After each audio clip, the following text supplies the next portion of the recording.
সিরিয়ায় বাশার আল আসাদ সরকারের পতনের জন্য বরাবরই যুক্তরাষ্ট্র ও ইসরায়েলকে দায়ী করে এসেছে ইরান। এবার দেশটির সর্বোচ্চ ধর্মীয় নেতা আয়াতুল্লাহ আলী খামেনির বক্তব্যেও একই প্রতিক্রিয়া দেখা গেল।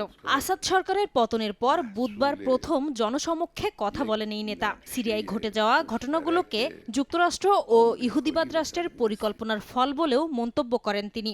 একই সঙ্গে প্রতিবেশী দেশ তুরস্কের দিকেও অভিযোগের আঙুল তুলেছেন এই নেতা। সিরিয়ায় যা ঘটেছে তা মার্কিন ইহুদিবাদী রাষ্ট্রের যৌথ পরিকল্পনার ফল, এতে কোনো সন্দেহ নেই। সিরিয়ার প্রতিবেশী রাষ্ট্র এটাতে ভূমিকা রেখেছে এবং এখনও রাখছে। সবাই এটা দেখছে। আমাদের কাছে এটার প্রমাণ রয়েছে।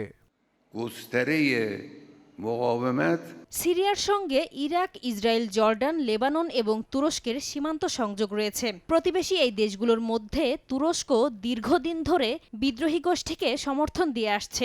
ইরানের গোয়েন্দারা সিরিয়ার পতিত সরকারকে গত ৩ মাস ধরে হুমকি সম্পর্কে সতর্ক করার পরও দামেস্ক শত্রুকে অবহেলা করে এসেছে বলে জানিয়েছেন ইরানের উচ্চপদস্থ কর্মকর্তারা।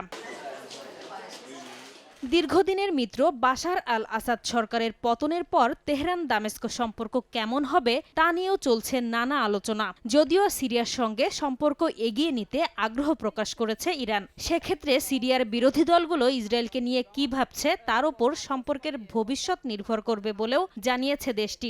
চলমান এই রাজনৈতিক সংকটকে মধ্যপ্রাচ্যে স্থিতিশীলতার জন্য বড় ধরনের হুমকি বলেও মনে করছে ইরান। আমরা সিরিয়ার নতুন নেতৃত্ব ও তাদের কার্যকলাপকে গভীরভাবে পর্যবেক্ষণ করছি। বিশেষ করে ইহুদিবাদী রাষ্ট্রের সঙ্গে দেশটির সম্পর্কের ব্যাপ্তি কেমন হতে চলেছে তা জানাটা জরুরি। অন্যান্য দেশের মতো আমরাও সিরিয়ার সঙ্গে সংলাপ চালিয়ে যাচ্ছি।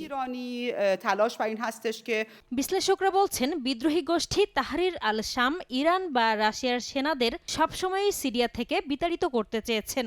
সেক্ষেত্রে সিরিয়ার সঙ্গে নতুন করে ইরানের সম্পর্ক খুব একটা জমবে না বলেও ধারণা তাদের।